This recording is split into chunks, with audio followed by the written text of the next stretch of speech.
Ya estamos aquí y como siempre es un placer compartir este programa con vosotros. Muy bienvenidos a Punto de Encuentro con la Biblia. Es estupendo tener tantos amigos del programa. Gracias por vuestros correos a hola@hotmedia.es. Nos encanta saber que estáis ahí cerquita, aunque estemos lejos. Hoy vamos a seguir estudiando juntos el tema de la salvación aquí en el libro de Romanos. Y en esta ocasión lo haremos con el 13º programa de esta serie y este programa se titula La vida cristiana. Soy Nelson Salgado, profesor de la Facultad Adventista de Teología de Sagunto y me acompaña Josía Félix. Bienvenido, Josía, ¿qué tal? Muy bien, muchas gracias porque nos dan la oportunidad de poder estar aquí. Muchas gracias a los que nos siguen constantemente y sobre todo mandamos un fuerte abrazo a esas personas. También está con nosotros Sara Pastor. Bienvenida, Sara. ¿Cómo te va? Gracias, pues bien, triste de que lleguemos al final, pero muy contenta porque ha sido una serie en la que he aprendido un montón y espero que los que nos siguen también lo hayan vivido así. Y también está con nosotros Israel Gundín. ¿Qué tal, Israel? Contento de estar aquí.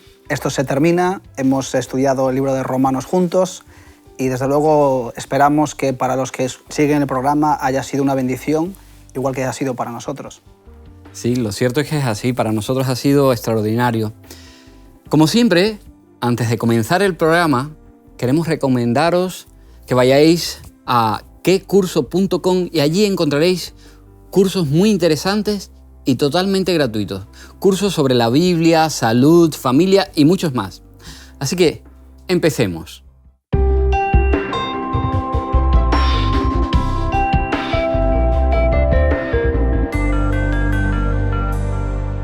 Pero tú, ¿por qué juzgas a tu hermano? O tú también, ¿por qué menosprecias a tu hermano? Porque todos compareceremos ante el tribunal de Cristo. Romanos 14:10. El libro de Romanos es el libro con el que nació la Reforma protestante.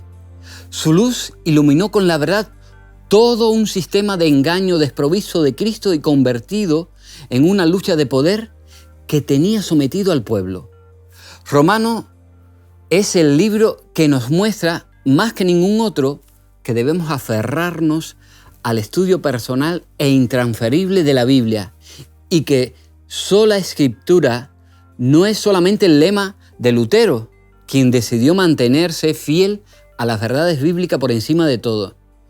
Es además la rúbrica de todo cristiano sincero que no se dejará engañar por tradiciones o por lo que le cuenten, sino que estudiará por sí mismo, con oración y con la dirección del Espíritu Santo, este maravilloso compendio del plan de salvación que es la palabra de Dios. Es en el libro de Romanos, aunque toda la escritura de Dios está impregnada de esa gran verdad, pero es en el libro de Romanos donde podemos estudiar de manera especial la gran verdad de la salvación por la fe. Al final, quizás todo pueda resumirse en la pregunta del carcelero de Filipo, ese carcelero pagano, que aparece allí en Hechos 16:30. ¿Qué debo hacer para ser salvo? No hay ninguna pregunta más importante, querido amigo. Esta pregunta es esencial y la respuesta está en tu Biblia. Vamos a comenzar leyendo los primeros versículos del capítulo 14 de Romanos. Dice allí, versículo 1. Recibid al débil en la fe, pero no para contender sobre opiniones. Porque uno cree que se ha de comer de todo. Otro, que es débil, come legumbres. El que come, no menosprecie al que no come. Y el que no come, no juzgue al que come, porque Dios le ha recibido. ¿Qué principio podemos extractar de estos pasajes? Bueno, Pablo está escribiendo esto por una problemática que ocurría en ese momento, ¿no? Y es importante que la expliquemos para poder entenderlo. En esta época, los judíos todavía seguían guardando muchas de las normas de Levítico 11. Ha sido la problemática, de Levítico en general del Antiguo Testamento, y ha sido un problema por el que Pablo escribe esta carta, ¿no? Para poner la ley en su sitio, las obras en su sitio y la fe en su sitio. Una de las normas que guardaban los judíos es que no podían comer carne que había sido sacrificada a los ídolos. ¿Qué pasaba? Que en aquella época no te podían asegurar al 100% que la carne que tú comprabas en el mercado no había sido previamente sacrificada a un ídolo. Entonces había cristianos que esa duda les hacía preferir evitar la carne en cualquier circunstancia y comer solo verduras. Por eso es lo que dice aquí, y prefieren que solo come legumbres. Había para otros que eso no les importaba y preferían seguir comiendo la carne. Esto es lo que está presentando aquí Pablo, por este problema en concreto. Y además, me parece importante resaltar que habla de una persona débil en la fe, pero no habla negativamente de esta persona. De hecho, lo que dice es que Dios lo ha recibido, ¿no? No presenta ningún consejo, no le dice al débil ningún consejo para que se haga fuerte en la fe. Dice que el Señor lo ha recibido y el único consejo que da es que los unos no juzguen a los otros y viceversa. Tenemos que poner en la mesa una cuestión muy importante que Pablo escribe Romanos, y específicamente este capítulo, para personas, para cristianos que ya son convertidos, que ya son transformados, que siguen su vida de acuerdo a los principios espirituales y no a las obras carnales. Entonces, esas personas ya tenían, aunque fueran débiles, aunque acababan de entrar, acaban de estar convertidos, tenían ya los principios claros, ya tenían unos principios de lo que se debe hacer, lo que no, dentro de la fe. Que eran lo que se debe obedecer, después de haber pasado previamente, por supuesto, por la salvación y la justificación de la fe. Y por agradecimiento, estas personas lo demostraban tratando de acercarse a los principios bíblicos. Entonces, no le está hablando a una persona que no fuera cristiana. Y Pablo está diciendo, bueno, el que no come tal y el que tal, porque lo veremos después. Sino lo que está hablando es a gente espiritual. Está hablando a personas que están dentro de la misma iglesia y que son cristianos, que tienen los principios claros y que sobre todo aún hay crecimiento, pero que tienen los principios claros. El capítulo 1 de Romanos al 11 habíamos dicho que Pablo trata de exponer una base teológica sobre la justificación por la fe, sobre cómo el hombre se salva, etcétera, etcétera, ¿no? Del capítulo 12 hasta el capítulo 15, Pablo está hablando ya de un cristianismo práctico. Y habíamos dicho que el cristianismo práctico tiene que ver en cómo yo me relaciono con el otro.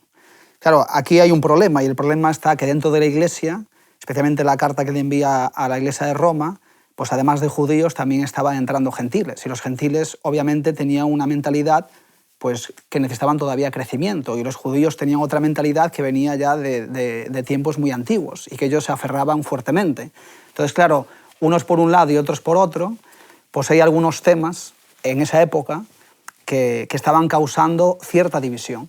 Entonces Pablo aquí en el capítulo 14 va a hacer frente, y es muy interesante porque el capítulo 14 se ha utilizado muchas veces de manera equivocada, porque la base del capítulo 14 es el primer versículo que dice recibir al débil en la fe, es decir, tener cuidado cómo tratáis a aquellas personas que están entrando en el camino del Evangelio, porque ellos todavía no tienen la madurez que vosotros habéis adquirido. Entonces no os dediquéis a juzgarlos, porque ellos a lo mejor necesitan tiempo para ir entendiendo cosas que vosotros a lo mejor entendéis, o es posible que todavía no lo estéis entendiendo. Entonces aquí Pablo trata de que la Iglesia no comenzara a tener divisiones tan temprano.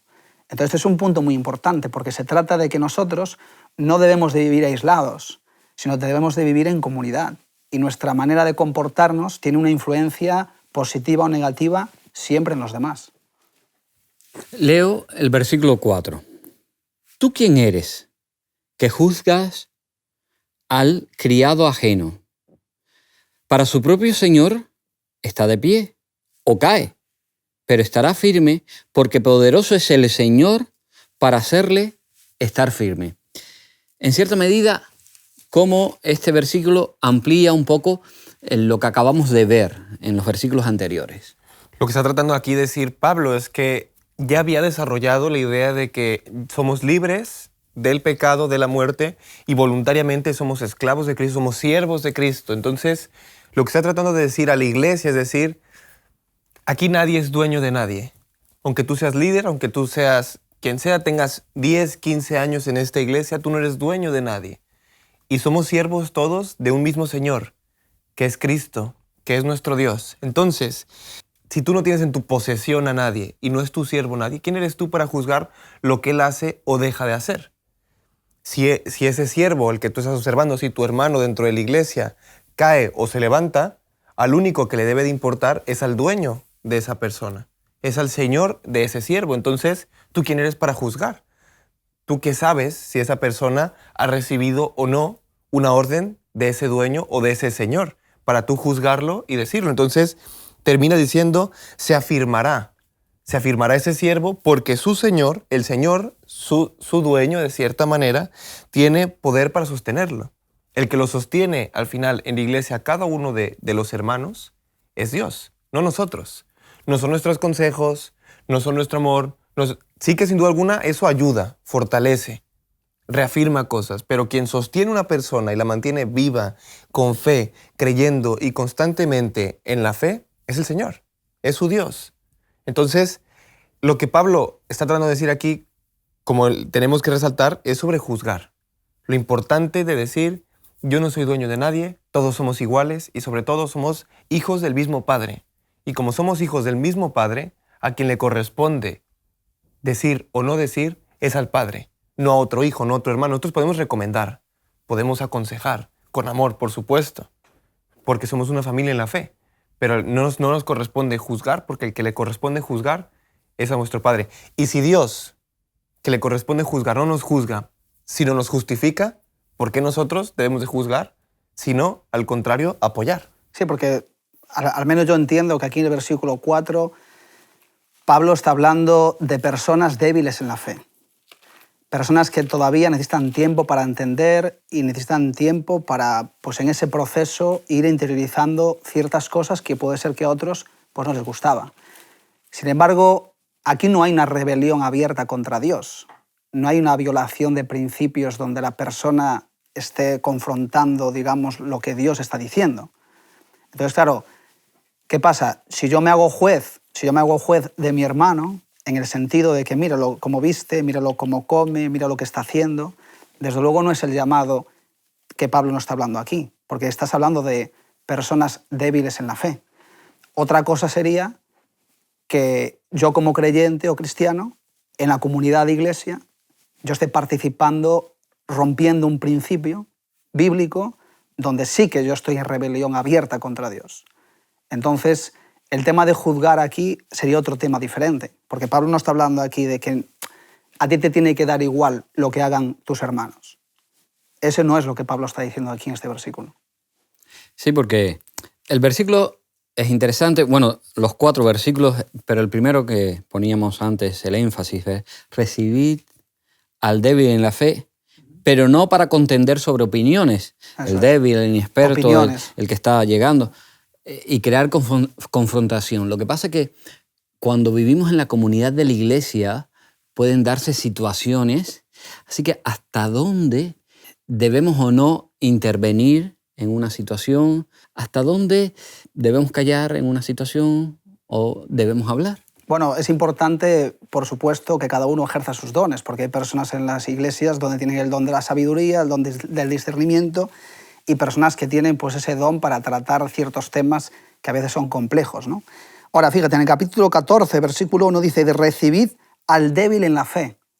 O sea, un llamado a recibir al débil en la fe, sin criticar opiniones. O sea, el problema que se estaba dando aquí era la crítica. Juzgar con crítica no viene de Dios. Eso no es el espíritu de Dios, porque la crítica no es algo que el Señor nos enseñe. La crítica buena o la crítica constructiva, aunque son palabras que usamos nosotros hoy, desde luego la crítica no es buena nunca. Al menos esa es mi opinión. Ahora, ¿la iglesia se tiene que callar siempre cuando haya ciertos problemas? Bueno, vamos a ver lo que la Biblia nos dice. Porque aquí estábamos hablando de opiniones. Pero fíjate, Jesús dijo en Mateo capítulo 18, versículo 15, si tu hermano peca contra ti, ve y muéstrale su falta entre tú y él solo. Fíjate qué bonito, qué manera de proceder más hermosa. En vez de ir a criticar o contárselo a otros, no, mira lo que me ha hecho. No, dice, ve y muéstrale su falta entre tú y él solo. Si te oye, habrás ganado a tu hermano. ¿Por qué? Porque la relación personal se va a restablecer, se va a poner más fuerte. Te va a agradecer el hecho de que le hayas hablado sinceramente. El versículo 16 dice, pero si no te oye, toma aún contigo a 1 o a 2, para que en boca de 2 o 3 testigos conste toda palabra. Es decir, como tú formas parte de una comunidad y formas parte de una iglesia, no te tiene que dar igual que tu hermano esté pecando contra ti, porque puede ser un pecado de ignorancia, él ni se dio cuenta que te ha hecho daño, pero también puede ser que te ha hecho daño y sin embargo a él le da igual. Esto es otro tipo de actitud.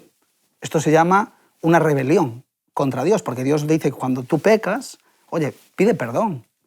Pero si tu hermano viene y te pide perdón, pero a ti te da igual, dice el Señor, pues entonces vete con 2 o 3 de la iglesia, 2 o 3 líderes, personas que la iglesia ha elegido para eso, y hablar. ¿Para qué? ¿Para hundir a la persona? No, para restaurar, para que la situación se pueda arreglar.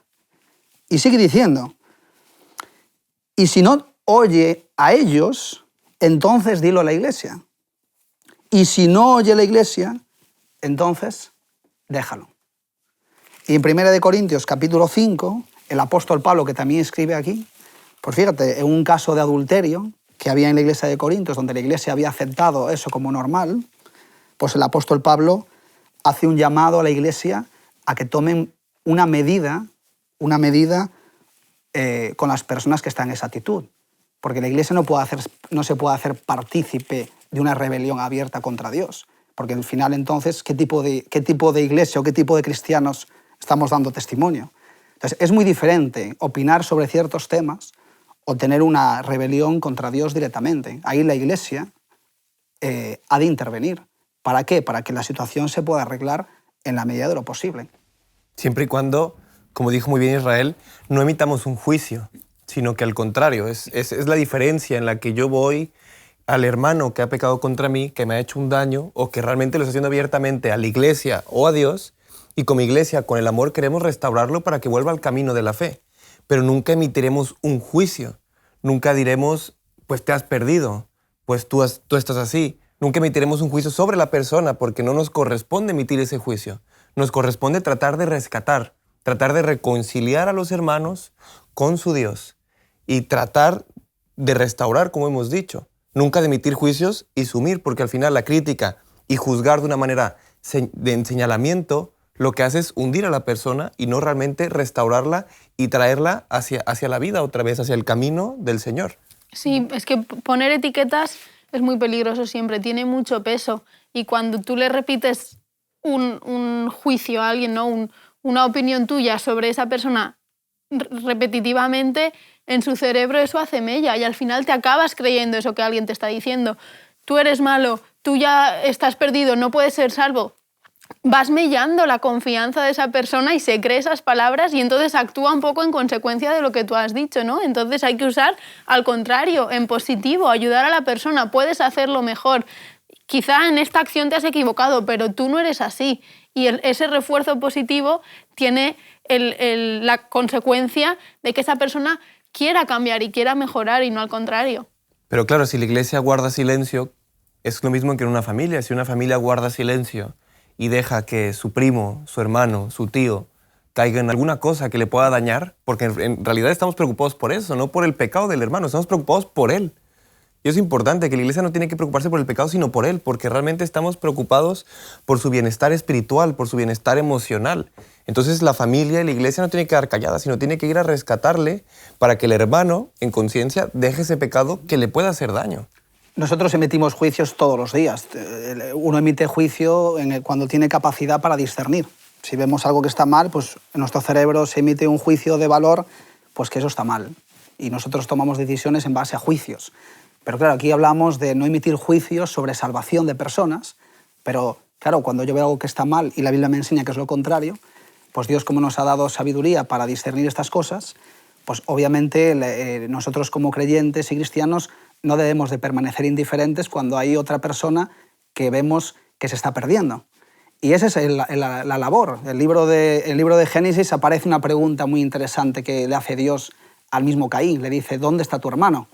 Y él le dice, ¿acaso yo soy guarda de mi hermano? Pues somos guardas de nuestros hermanos, claro que sí. No tenemos la responsabilidad de que se salven o no, eso es individual, pero desde luego que si vemos que nuestros hermanos de iglesia, porque así la Biblia nos enseña lo que es la iglesia, somos hermanos en Cristo Jesús. Y si estamos en el mismo espíritu, desde luego debería de venir la preocupación de mi hermano, pero insistimos, ¿verdad? No para emitir juicios de salvación, pero desde luego sí poder discernir las actitudes y desde luego brindarle no una mano, sino las dos manos de toda la iglesia para que esas circunstancias que pueda estar pasando cualquier creyente puedan cambiar. Imagínate un divorcio en una iglesia. Imagínate que hay un divorcio en una iglesia. Qué bonito sería si la iglesia, como creyentes, en vez de estar hablándonos unos y otros, ¿no?, de lo que está pasando, pues juntos quedáramos para orar y para poder hacer todo lo que esté en nuestra mano para que esa situación se pueda resolver. Esa es la iglesia que presenta Pablo en el libro de Romanos. Entonces, cuando caemos en el buenismo, ¿no?, en la indiferencia, en el individualismo, pues al final viene lo que se llama anarquía.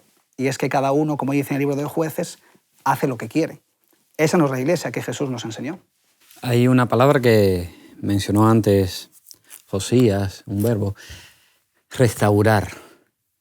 El principio tendría que ser ese. Cuando hablo con un hermano que está pasando por una situación, tenemos la tendencia a veces en las comunidades cristianas, hay que llamar la atención y hay personas que además se sienten casi siendo la mano de Dios. Sí, porque yo llevo tantos años en la iglesia y esto nunca se da. Si pensásemos en la idea de restaurar, esa persona está pasando un mal momento o no ha hecho las cosas como tendría que haberlas hecho, se ha equivocado en un momento determinado, pero si nosotros fuésemos esa persona, ¿cómo nos gustaría que nos trataran? O un hijo nuestro, ¿cómo le gustaría que le hablaran, que le dijeran, que le ayudaran a salir adelante, no a hundirlo más? Vamos al versículo 10, si os parece, Romanos 14, 10. Pero tú, ¿por qué juzgas a tu hermano? O tú también, ¿por qué menosprecias a tu hermano? Porque todos compareceremos ante el tribunal de Cristo. ¿Qué razón nos da aquí el apóstol Pablo para que seamos cuidadosos en la manera en que tratamos a los demás? Pues además de todo lo que ya hemos estado comentando, Pablo aquí nos recuerda de que todos compareceremos ante el tribunal de Cristo. Quizá a veces uno, pues como comentabas tú, ¿no?, se ve con la valentía de plantarse ante otra persona y hacer un juicio y decirle esto lo estás haciendo mal, pensándose que él es perfecto o que no tiene esos errores o que nunca ha caído, ¿no?, nunca se ha tropezado con ese mismo problema, pero a Dios no le engañamos. Él lo ve todo, Él ve nuestros corazones y aunque nuestras apariencias sí puedan engañar a nuestra comunidad, a Dios no. Y Jesús, en el Sermón del Monte, también habló sobre esto. En Mateo 7, el versículo 1, dice, no juzguéis para que no seáis juzgados. Y sigue diciendo, porque con el juicio con que juzgáis, seréis juzgados, y con la medida con que medís, se os medirá. Esto es lo que está diciéndonos Pablo también. Acordaos que el Señor nos va a juzgar a todos. No vayas tú de valiente juzgando a los demás, porque cuando te toque a ti, pues igual te arrepientes, ¿no?, de todo eso. Entonces, que aparte de todo lo que ya hemos comentado, que no deberíamos juzgar, además Pablo nos hace esta recomendación de, bueno, es que además de todo eso, cuida, porque luego Dios te va a juzgar a ti. Entonces, preocúpate de que tu corazón sea agradable a Dios y que cada uno se preocupe de los suyos.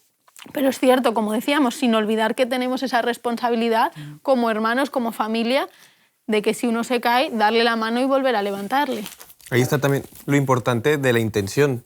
Depende de la intención que yo tenga o el espíritu dentro de mí al ir al hermano, eso es importante. Ponemos el ejemplo de una cárcel. Si en una sociedad una cárcel simplemente es para recluir, para hacer desaparecer a los ciudadanos que nos parezcan que no están cumpliendo con las leyes, entonces ahí tendremos un problema, porque en realidad solamente los queremos desaparecer. Pero si realmente la cárcel o esa sociedad tiene la intención de restaurar a esas personas, de que ellos cambien dentro de ese momento en el que estén recluidos, pues entonces la sociedad se transformaría en otra persona, porque somos una sociedad que a veces tampoco permite el arrepentimiento. Entonces es muy importante la intención con la que vayamos a hablar con una persona, de decirle, yo te quiero restaurar, yo te quiero ayudar, sin la intención de ser altivo, ¿no? Pablo ya lo mencionó en el 12 y en el 13 nos dijo, mira, no sean altivos nadie, no se considere nadie a sí mismo como arriba de lo que realmente sois. Claro. Dios sabe el corazón de cada persona y claro, yo me puedo levantar y decir, no, es que yo tengo que decir esto a alguien porque es que alguien tiene que decirlo y hay que mirar por la iglesia, ¿no? Claro, yo podría hacer todas esas cosas, pero luego es que el Señor a mí me va también a mirar mi corazón, con qué espíritu yo estoy haciendo yo esas cosas. Cuando me dirijo a otro hermano que está en una situación difícil, pues claro, el Señor sabe lo que hay en mi corazón. Dice Gálatas capítulo 6, versículo 7, no os engañéis, nadie puede burlarse de Dios. Lo que cada uno siembre, pues eso va a segar. Y eso es una realidad que desde luego se confirma. Y entonces, claro, nosotros estamos hablando del contexto de lo que Pablo está diciendo. Y Pablo es alguien que está diciendo, como hemos leído en programas anteriores, en el capítulo 9 dice, tengo gran tristeza y continuo dolor en mi corazón. Versículo 3, porque desearía yo mismo ser maldecido y separado de Cristo en favor de mis hermanos, los de mi raza según la carne. Fíjate Pablo lo que está diciendo. ¿Por qué razón dice Pablo esto? Porque tiene el Espíritu de Cristo. Cristo vive en él y como consecuencia él tiene una preocupación muy fuerte hacia sus hermanos y lo que desea es que ellos puedan ser restaurados y puedan tener una comprensión clara del Evangelio. No se puede enseñar nada a nadie si antes no lo amas. Invito a nuestros amigos a buscar el capítulo 20 de Éxodo. Allí, en Éxodo 20, encontramos la ley de Dios, los 10 mandamientos. El versículo 16 dice, no hablarás contra tu prójimo falso testimonio. Es el mandamiento número 9, digamos, de los 10. En cierta medida, cuando criticamos, no estamos transgrediendo este mandamiento. ¿Qué pensáis? Por supuesto que sí. No en cierta manera, es que es contundentemente un sí. Cuando tú estás criticando a tu hermano, estás hablando falso testimonio contra él. Porque el problema de esto es la falta de información. Muchas veces no conocemos toda la información. Hay una frase que me encanta que dice, el que todo lo conoce, todo lo perdona. ¿Por qué? Porque cuando tú estás con una persona y conoces su situación, conoces su contexto familiar, conoces los problemas que ha pasado, cuando de repente viene a la iglesia y no te ve, por ejemplo, tú lo vas a saludar y de repente da la espalda, tú ya empiezas a maquinar una historia. Bueno, ¿qué le he hecho? ¿Qué hermano tan más grosero? Es que mira, que no. Y empezamos a criticar, y empezamos a formarnos historias y le decimos, mira que yo le he tratado de decir al hermano, le he tratado de dar la mano y se dio la espalda. Mira qué hermano tan más malo, que no sé qué. Y empezamos a maquinar cosas. Y no sabemos que realmente estamos levantando falso testimonio sobre ese hermano debido a que tal vez en esa mañana haya tenido un problema muy grave. O tal vez iba muy distraído. No lo sabemos. Y cuando vamos a hablar con el hermano y nos cuenta la información que necesitamos, se aclara la situación. Porque es un problema de información que vuelvo a repetir. O muchas otras ocasiones cuando llegamos a casa y de repente pues nuestra pareja no nos saluda de la manera en que nos gustaría y nosotros ya nos ponemos violentos. Pero es que mira, ¿qué has hecho? Bla, bla, bla. Y ella te dice, bueno, no conoces mi día. Es una falta de información por la que tú estás poniendo de esta manera. Y levantamos falso testimonio y le decimos que tú has sido así y juzgamos. Y es lo que nos dice Pablo aquí. No levanten falsos testimonios, no trasgredan esto. Al contrario, pregunten, infórmense, vayan al hermano, tengan la suficiente confianza de poder pedir información para que se aclare ese problema. Versículo 11. Romanos 14:11.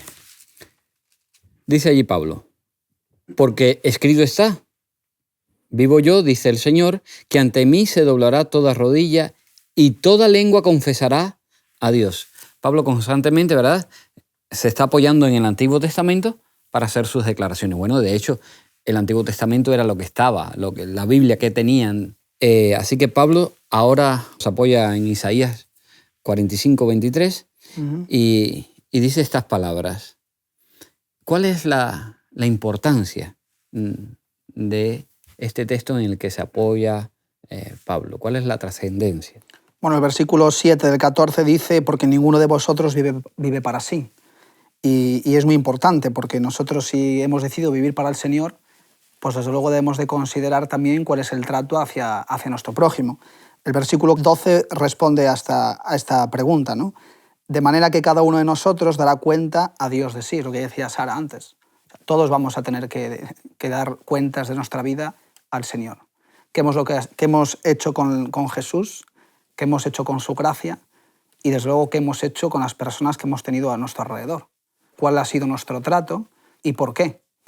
Luego continúa diciendo en el versículo 13, por tanto, no nos juzguemos más unos a otros, en opiniones, en las maneras cada uno que tiene de vivir el Evangelio. Antes, decidid no poner tropiezo ni ocasión de caer al hermano. Fíjate qué importante. Nosotros cada día somos una influencia positiva o negativa para nuestro prójimo, aunque lo creamos o no. Las personas que tenemos más cerca, nuestros hijos, esposo, mujer, cada uno en su vida, somos una influencia, queramos o no. Las personas nos ven, las personas nos escuchan y desde luego lanzamos mensajes continuamente. Entonces, es muy importante esto que dice Pablo, decidid, porque esto es una decisión que uno va tomando y debe de ponerla en oración. Señor, no quiero tener esta actitud. Ayúdame a construir, porque destruir ya hay mucha gente que lo hace. Este mundo realmente lo que necesita es gente que construye, porque destruir lo hace cualquiera. Entonces, construir en la vida de personas es la mejor inversión que tiene el Evangelio. Y me gusta mucho la idea que ha expresado Israel, construir las relaciones humanas es importante, porque vivimos en un mundo donde a veces entre las familias, incluso entre los vecinos, los compañeros de trabajo, las relaciones no van bien, es normal.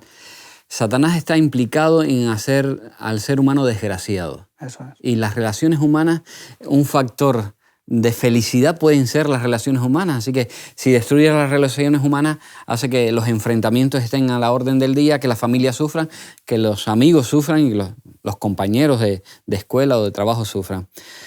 Vamos al versículo 14, o sea, Romanos 14. Dice allí el apóstol Pablo, yo sé y confío en el Señor Jesús que nada es inmundo en sí mismo, mas para el que piensa que algo es inmundo, para él lo es. En el contexto en el que nos estamos moviendo, en el que estamos hablando, me gustaría que aclaraseis un poco este texto para que los amigos que siguen el programa queden sus dudas satisfechas, tengan sus dudas satisfechas. Como dices, es muy importante entenderlo en el contexto en el que estamos hablando. Este texto muchas veces se saca, ¿no?, de aquí y se dice y se utiliza para argumentar cosas que no tienen nada que ver con lo que Pablo está queriendo decir aquí.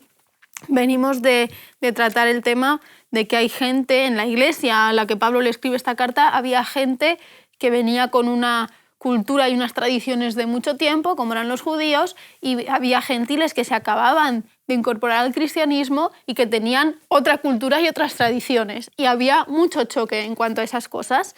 Y Pablo a unos los llama los débiles en la fe, como ha explicado Israel antes, tenían todavía un proceso de ir comprendiendo y de ir estudiando más la Biblia, de crecimiento. De crecimiento espiritual y de ir entendiendo ciertas cosas.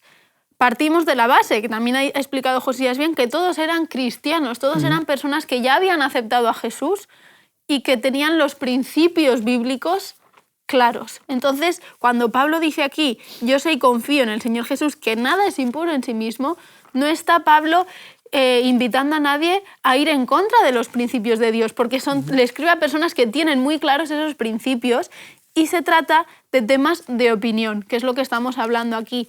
Si tú crees, como decían al principio, que comer la carne que quizá ha estado sacrificada a los ídolos está mal, pues no lo hagas. Pero si no crees eso, puedes hacerlo porque no hay ningún problema. A esto se refiere Pablo. Nada en sí es inmundo, sino si para ti eso supone un problema, entonces ahí pues mejor evítalo porque te vas a estar sintiendo mal, vas a estar pensando sobre eso y te va a provocar una situación incómoda. Entonces evítalo. Pero Pablo hace el énfasis de que en sí mismo el hecho de comer esa carne no había ningún problema, sino que depende de la situación en la que te encuentras, de tu camino en la fe, de tu crecimiento espiritual. Eso te puede afectar de una manera u otra, pero no el hecho en sí no el objeto en sí, no la opinión en sí está bien o mal. ¿Por qué no deberíamos erigirnos en conciencia de los demás? A ver, a veces en las comunidades, en las iglesias, ¿verdad?, hay personas que tienen la tendencia, no muchas, pero alguna persona tiene la tendencia a hacer la conciencia espiritual de la comunidad. ¿Por qué? Por muy buenas que sean nuestras intenciones, ¿por qué no debemos erigirnos en conciencia de los demás? Bueno, porque es algo que no nos corresponde. Según mismo Cristo, no nos corresponde a nosotros. Él ha mandado a un consolador solamente. Él ha mandado a una persona que recordaría lo bueno y lo malo. Él ha mandado a una persona el cual estaría con él, lo convencería de pecado, de justicia y juicio. Y ese no somos nosotros. No nos dijo, bueno, fulanito, a ti te toca ser ese consolador, ser esa conciencia de la iglesia. No es así. A quien le corresponde eso es el trabajo del Espíritu Santo. Entonces, muchas ocasiones podemos estar tratando de convencer o de meternos en la conciencia de la otra persona y de esta manera, pues, juzgarla. Y eso no nos corresponde a nosotros, corresponde al Espíritu. Ya dijimos que la iglesia no debe permanecer indiferente, pero tampoco tiene que ponerse en la cabeza de cada uno y formar solamente cuadrados dentro de esa iglesia, porque Pablo algo que desarrolla durante toda su teología es la diversidad, lo importante de la diversidad. Entonces, en esa diversidad, quien realmente los une, a todos ellos, diversos seres, cada uno individuales, los une Cristo. Y en ese amor de Cristo, quien está con nosotros y nos acompaña, y porque nosotros somos el templo, somos templo del Espíritu Santo. Y al habitar en nosotros el Espíritu Santo, es el que nos recuerda de nuestro pecado, de la justicia y de juicio, y además nos recuerda lo que hemos aprendido y las lecciones que nos ha dado mismo Jesús, y nos recuerda el bien y el mal y está con nosotros. Entonces, no nos toca, no es nuestro lugar. En el resto del capítulo, desde el versículo 15 hasta el 23, ¿qué principios está aquí presentando Pablo? Me gustaría que comentaseis un poquito. Hombre, por supuesto, lo que es la bondad hacia el prójimo. El libro de Cantares, que poco se conoce, tiene un versículo en el capítulo 2 que creo que nos puede decir algo acerca de este texto que acabas de decir, ¿no? Dice, cazadnos las zorras pequeñas, que destruyen las viñas, porque nuestras viñas están en flor. ¿Qué quiere decir esto? Quiere decir que ciertos problemas que se pueden plantear, cosas pequeñas, cosas que de poca importancia, si uno no tiene mucho cuidado, puede causar grandes destrozos. Y el destrozo más grande que se puede causar es en el corazón de una persona que ha conocido a Jesús. Porque si esa persona abandona la iglesia y abandona la comunidad a causa del trato que ha recibido, va a ser muy difícil después que vuelva y va a tener un corazón herido. Entonces aquí Pablo nos está diciendo que el reino de Dios, en uno de los versículos, el versículo 17, dice, el reino de Dios no es comida ni bebida, sino la justicia, paz y gozo por el Espíritu Santo. Entonces, tenemos que convivir, tenemos que respetar, porque cada ser humano es independiente en el sentido de individual como ser humano. Dios lo ha creado diferente. Cultura, educación, raza, mil y una cosas, ¿no? Que un ser humano pueda, de Rumanía hasta americano o español, que puedan convivir juntos, eso es un milagro. Y eso solamente es posible cuando el Espíritu de Jesús pues, está en la vida de los creyentes. Entonces vale la pena invertir en las personas y dejar las cuestiones de menos importancia pues, a un lado. Se deben de tratar y hablar, pero no deben de obstaculizar la vida de los cristianos que quizás sean más débiles en la fe. Hay otra cuestión que me gustaría resaltar, que es el versículo 15, que dice, y si por tomar cierta clase de comida tu hermano desmoraliza o se cae, ya no andas conforme al amor. No destruyas con tu comida a aquel por quien murió Cristo. Y ese versículo es muy importante porque es lo que dice Israel. La convivencia realmente es el milagro. Si hay algo a ti que te parece bien, que no te parece mal, por ejemplo, este gentil que decía, bueno, pues a mí no me parece mal comer carne sacrificada a los ídolos. Y él en su rebeldía decía, pues como no me parece mal, como yo tengo conciencia que no está mal, la voy a comer y ya está. Pero si él la comía, Pablo dice, hey, cuidado. Tal vez si tú la comes enfrente de tu hermano judío, lo que vaya a hacer es desmoralizarlo, que pueda caer. Entonces, aunque estés haciendo lo correcto, no estarás actuando con amor. Y esa es la cuestión. Actuar con amor por arriba de todo. Incluso sopesar y poner el amor y la relación con el hermano por arriba de muchas cosas. Dice el versículo 20, no destruyas la obra de Dios, fíjate qué bonito, ¿eh? No destruyas la obra de Dios por causa de la comida, que era el problema que está tratando Pablo aquí, ¿no? Podríamos decir, no destruyas la obra de Dios cuando veas a alguien que no va vestido como a ti te gustaría. No destruyas la obra de Dios cuando a lo mejor veas a algunos jóvenes no comportándose como a lo mejor deberían. Pero no destruyas la obra de Dios por eso, porque puedes hacer un daño que sea irreparable. Sí, no destruyas por la obra de Dios por cosas secundarias. Secundarias, eso es. Pero me gustó el texto que mencionaste anteriormente, el 17, ¿verdad? Cuando dice que el reino de Dios no es sino justicia, paz y gozo en el Espíritu Santo. Porque a veces piensan, bueno, ¿el reino de Dios cuándo? Cuando venga el Señor. No, el reino de Dios ya está con nosotros. Así que la iglesia, la comunidad de la iglesia tiene que ser ese reino de Dios donde haya paz, justicia y gozo. Tenemos que disfrutar de esa comunidad. Si constantemente nada más que estamos actuando en la comunidad para señalarnos unos a otros, no existe ese reino en la comunidad de la iglesia.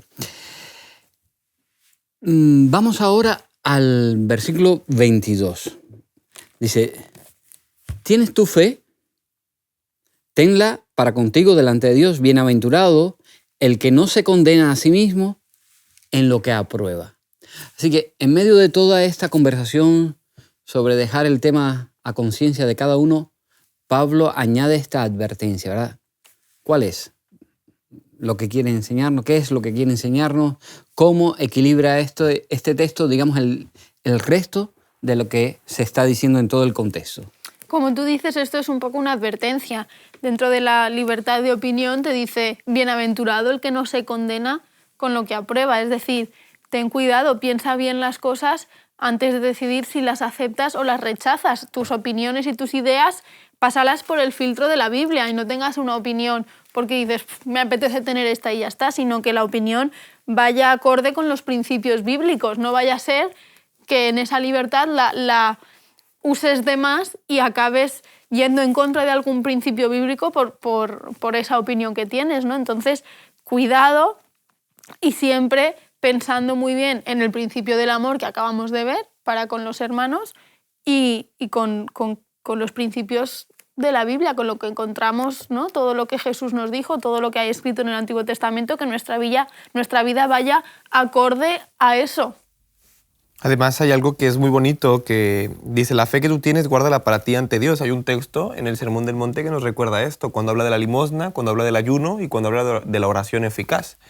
Todas ellas dice, en lugar de orar en el público y haciendo campanas, cuando entregas tu limosna y cuando ayunes ponga cara triste para que te reconozca el público, dice, no lo hagas de esta manera, hazlo en el secreto, porque tu Dios, y utiliza esa frase, Dios es el Dios de lo secreto.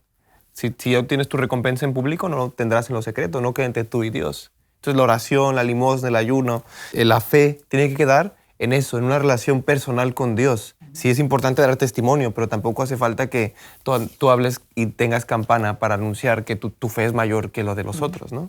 Pablo concluye en el 23 con una expresión que me parece básica para poder entender lo que estamos hablando.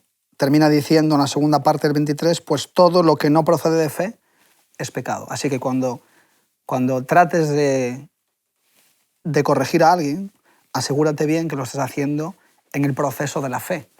Y la fe, habíamos dicho que la fe tiene que ver con la justificación, tiene que ver con la santificación, tiene que ver con mi relación con Jesús, reconociendo que yo soy pecador y que necesito la gracia de Dios para entrar en esa nueva relación del nuevo pacto, de la gracia, ¿no? Entonces es importante que todo lo que hagamos en nuestras vidas como creyentes, pues la base debe de proceder todo de la fe, porque es en la fe donde podemos movernos de manera correcta, pisando firme, ¿no?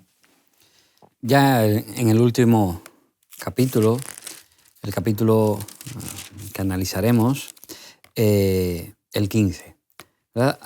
Pablo se introduce diciendo, así que los que somos fuertes debemos soportar la flaqueza de los débiles y no agradarnos a nosotros mismos. Cada uno de nosotros agrade a su prójimo en lo que es bueno para edificación, porque ni aun Cristo se agradó a sí mismo, antes bien, como está escrito, los vituperios de los que te vituperaban cayeron sobre mí. Me gustaría que comentaseis algo y que ya fuésemos cerrando, porque ya poco más podemos decir del libro de Romanos, del capítulo 16. Así que, por lo menos que tocásemos un poquito estos versículos. Aquí Pablo hace un llamamiento, ¿no?, a los cristianos, nos recuerda que tenemos una responsabilidad con los que están a nuestro alrededor. Hay una frase que a mí me gusta mucho, dice, el que no vive para servir, no sirve para vivir. Jesús, su vida fue una vida de servicio y nos lo recuerda aquí también Pablo, ¿no? Entonces, los cristianos tenemos esa responsabilidad con los que están a nuestro alrededor. Pablo hace esta diferenciación que ya hemos comentado, los fuertes en la fe y los débiles en la fe. Los fuertes tienen que ayudar a los hermanos que tienen alrededor, tienen que acompañarles en ese camino de fe, tienen que ayudarles en todos los problemas que les puedan surgir, tienen que anteponer al hermano a sus propios deseos, ¿no? Y mediante el amor, que ese sea el mayor ministerio, el amor que hace sentir a todos los que están a su alrededor en el trato y en todas las relaciones, ya sea en la iglesia, en el trabajo, en la familia, con los amigos, en todos los ámbitos, que tú te preocupes de los que tienes a tu alrededor, igual que Cristo no se agrada a sí mismo, sino que agradó a los demás. Hay un texto precioso que está en Filipenses 2, donde Pablo empieza a hablar también sobre esto. El 2:3 dice, no hagáis rivalidad o vanagloria, antes bien todos comportaros con humildad, considerando a los demás como superiores a vosotros, ser humildes, no mirando cada uno solo a lo suyo propio, sino también a lo de los otros, ¿no? Es totalmente lo contrario que nos propone la sociedad. La sociedad te propone ve lo tuyo, pero Dios nos propone primero ve lo de los otros y después ve lo tuyo. Y después una explicación por qué. Porque ese mismo Cristo no se consideró a sí mismo igual que Dios, sino vino a esta tierra y se humilló al ser carne de hombre. Y no solamente eso, sino que fue hasta la cruz. ¿Para qué? Para demostrar esa humildad enorme que tenía. Y en el versículo 8 dice, y a quien tomar la condición de hombre se humilló a sí mismo y se hizo obediente hasta la muerte y muerte de cruz. Por eso Dios también lo exaltó y le dio un nombre sobre todo nombre, ¿no? Y ojalá repose nuestro amor sobre este gran hombre que entregó todo. Sí, tenemos que entender que el mensaje de Pablo, aquí en la carta de los Romanos, es un mensaje vivo. Un mensaje que es cierto que se escribió en el siglo I, pero está en vigencia en la actualidad. Y sobre todo si fuésemos capaces de poner nuestra vida en armonía con Dios, con este mensaje, creo que las comunidades, las iglesias cristianas serían mucho más efectivas. El trato entre los hermanos, las relaciones aumentaría. Y no solamente aumentaría las relaciones entre los hermanos, sino, si seguimos el consejo de Pablo, también nuestra relación con Dios. Porque una y otra van a ir a la par. Si a medida que nosotros nos acercamos al Señor, nos vamos también a acercar a nuestros hermanos. A medida que estamos unidos, es como, ¿verdad?, los radios de una bicicleta. Mientras más cerca están del eje central, más unidos están. Si nosotros estamos más cercanos a Jesús, también estaremos más cercanos a nuestros hermanos. Hay un versículo aquí extraordinario, ¿verdad? El último versículo del capítulo 15 dice, y el Dios de paz sea con todos vosotros. Ese es el mejor deseo que podemos expresar en esta mañana, ¿verdad? Con nosotros los que formamos parte del equipo del programa, con nuestros amigos que también siguen el programa, que la paz del Señor os alcance allí donde esté. Que pienses que el Señor tiene un plan especial en tu vida. El Señor desea para ti lo mejor. Desea que llegues a vivir en el reino de los cielos. Y qué mejor cosa que aspirar a eso. Qué mejor cosa que poder conocer a Jesús allí en el reino de los cielos. Y poder conocer, por supuesto, al apóstol Pablo. Hemos estado todos los programas de esta serie hablando de Pablo, de lo que escribió Pablo. Pero qué hermoso es proyectar nuestra vista hacia el futuro y decir, yo voy a conocer a Pablo, porque quiero estar también allí en el reino de los cielos cuando Jesús venga. Así que te invitamos, todos los que formamos parte del equipo del programa, te invitamos a que lances tu mirada más allá de las dificultades, de los problemas, de las situaciones que estás viviendo en la actualidad. Que proyectes tu vida hacia ese momento en que Jesús va a venir y vas a encontrarte con Él. Y vas a encontrarte también allí con el apóstol Pablo y que nos aclarará incluso muchas dudas que todavía pueden estar pendientes en nuestras cabezas. Vivir, querido amigo, una vida cristiana es vivir con Cristo cada día de nuestra vida, aferrados a sus promesas, transformados por su amor y su ejemplo. Vivir reflejando su carácter, sus actitudes, sus palabras, sus obras. Vivir una vida cristiana es ser seguidor de Cristo, no solo de nombre, porque eso es fácil, sino de verdad. Una vida que a pesar de las caídas será siempre ascendente, hacia adelante, hacia arriba, siempre aferrados de la poderosa mano del Señor. Una vida que será, pues eso, una pequeña luz, una pequeña llama de luz y calor en un mundo cada vez más frío y oscuro, que guiará a otros a la verdad, hacia la verdadera luz que es Cristo. Si aceptamos vivir cada día con Cristo, le damos permiso al Espíritu Santo para obrar cambios en nuestro interior. Si vivimos con Jesús, aprenderemos a amar como Él amó. El amor a los demás comenzará a ser una realidad en nuestra vida y sabremos que Jesús mora en nosotros. Vivir una verdadera vida cristiana es amar a Dios por encima de todo, agradecidos por el regalo de la salvación. Ese amor nos llevará a guardar la ley y amar a los demás como Jesús los amaba, con la ayuda del Espíritu Santo.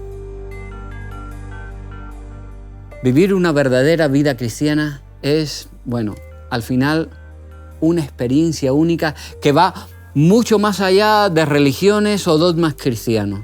Es una relación personal y transformadora con Cristo. Algo que no se puede explicar, que hay que vivirlo. Ojalá cada uno de vosotros, queridos amigos, decidáis experimentar a Jesús en vuestras vidas. Os garantizo que nada volverá a ser lo mismo, que será la mejor experiencia que podáis tener. Nos vemos. Si queréis comunicaros con nosotros, ya sabéis, podéis escribirnos a hola@homemedia.es. Os espero en el próximo punto de encuentro con la Biblia. Muchos nos preguntan, ¿puedo hacer esto? ¿Debo hacer o no este negocio? O con respecto a la ropa, ¿puedo usar este vestido o el otro? Les respondo, ustedes pretenden ser discípulos de Cristo. Estudien la Biblia. Lean cuidadosamente y con oración la vida de nuestro querido Salvador cuando moró entre los hombres sobre la tierra. Imiten su vida y así no se apartarán de la senda estrecha. Nadie puede ser conciencia para otro. Si les dijéramos exactamente lo que tienen que hacer, nos mirarían para que los condujéramos, en lugar de acudir directamente a Jesús por sí mismos.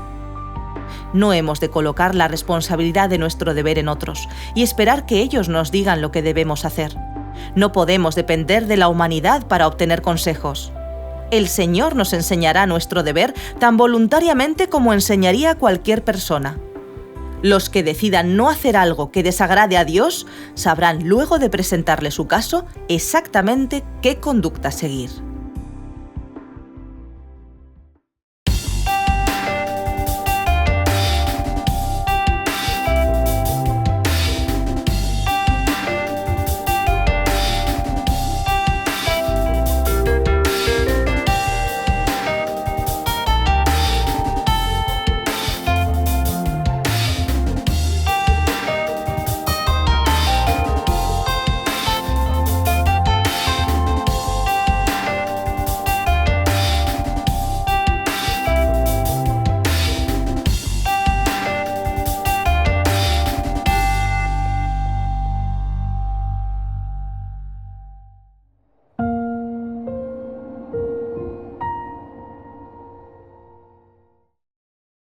¿Quieres realizar cursos gratuitos sobre salud, familia, temas espirituales y mucho más? Entra ahora en quecurso.com y disfruta de cursos tan interesantes como La verdad en 2 minutos, Salud y vida, Embarazados, frente al dolor, a través del Apocalipsis o Valores de siempre, entre otros. Recuerda, quecurso.com.